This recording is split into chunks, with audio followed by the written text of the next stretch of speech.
Look, we're all using AI to get ahead, right? But there's a really fine line between a productivity boost and a, well, career-ending data breach. So today, we're not just talking about privacy, we are calibrating your professional judgment. This is all about making sure AI works for you without you becoming the next big cautionary tale. Let's dive in. Okay, so picture this. You're on a super tight deadline. You've got this complex email to a client, and it is loaded with sensitive financials, strategy, the whole shebang. Your AI assistant is right there, just waiting to help. That temptation to just copy, paste, and ask for a rewrite? Oh, it's huge. But is it smart? That single moment of decision? That's exactly why we're here today. And that little scenario brings us to what a lot of experts call the privacy paradox. I mean, let's be honest, AI tools are amazing. They can boost our productivity in ways we couldn't even have imagined a few years ago. But here's the trade-off. We're feeding all this information into systems that, we don't own or control. Being cautious here isn't paranoia, folks. It's just smart, practical risk management. It's really part of your professional responsibility now. So, to make this crystal clear, let's just start with the absolute ground rules. I want you to think of this next section as your non-negotiable red zone. These are the things that should never, ever be fed into a public AI tool, period. This right here, this is the simplest, most powerful gut check you will ever need. Before you paste anything into an AI prompt, just ask yourself one question. How would I feel if I saw this on the front page of the news tomorrow? If your stomach drops even just thinking about it, that's your answer. Don't do it. It really is that simple. So let's break it down. First up, any kind of customer or employee personal data. We're talking names, emails, anything that points to a real person. Next, your company's secret sauce. The proprietary code, those unique processes. Then, of course, confidential financial data. Never, ever share things like revenue numbers or profit margins. And finally, any legal documents or strategy. Leaking any of these is basically like handing your competition the keys to the kingdom. And the list continues with some of the highest stakes items you can imagine. Security info like passwords or API keys, that's an absolute non-starter. Next is personal health information, or PHI, which is so heavily regulated and a massive, massive liability. And finally, your intellectual property, patents, designs, copyrights, because once that stuff is out there, you can't get it back. The fallout from sharing any of these can be absolutely severe. Okay, so we know what not to do, but it's also really crucial to understand the why. See, this isn't just about your company's internal policy. There are serious laws out there governing data privacy, and they have very real consequences. So let's take a quick look at the legal landscape.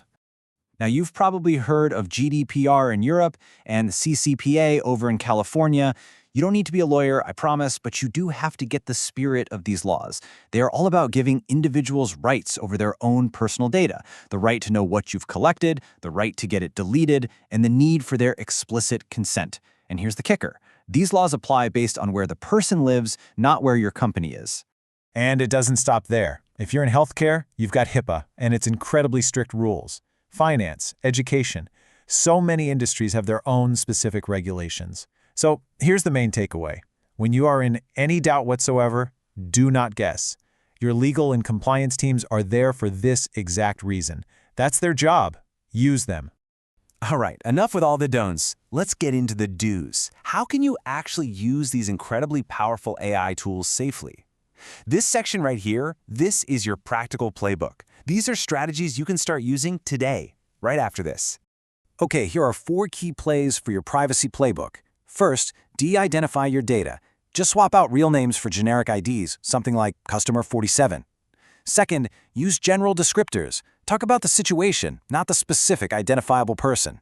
Third, if you absolutely must use personal data for some reason, you have to get explicit, documented consent first. And fourth, this one's a big one, check if your company has an approved private AI system.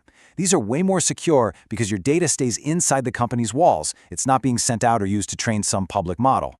Just look at the difference here. It's so simple. The prompt on the left includes a name and an email address. That's a data leak just waiting to happen.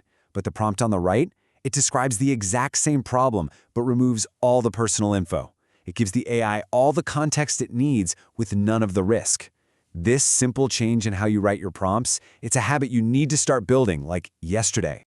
We've covered the rules, we've gone through the playbook. But the real goal here isn't just to learn this for today. It's about building a permanent professional habit. This is about making smart privacy choices completely automatic. So here it is, your new daily mental checklist. 5 simple steps. Before you share anything, just pause. Ask yourself, is this sensitive?